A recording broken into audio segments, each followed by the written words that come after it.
غنشارك معاكم العصير الحامض. انا الحامض غسلته، غنحكلو القشره ديالو على هذا الشكل.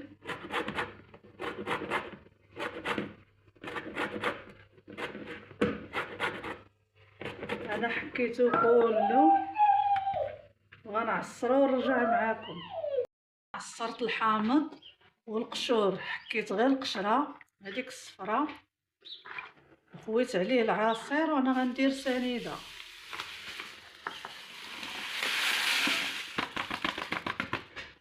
سنيده على حساب كل واحد وشحال دار. انا درت عيني وميزاني. عندي كيلو ديال الحامض بكيلو د سنيده، على حساب اللي بغى الحلاوه بزاف. بغيتو نقصوا، انا كنقص، ما كنبغيش الحلاوه.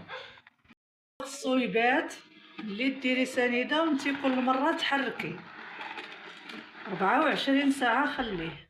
العصير اللي شاركت معاكم البارح كيولي على هذا الشكل، وعمروه وديروه في الثلاجه في الفريغو. اللي بغى يطحن العصير واللي بغى يصاوبو بالماء بارد. انا هنا درتو عاود كيجي زوين على هذا الشكل.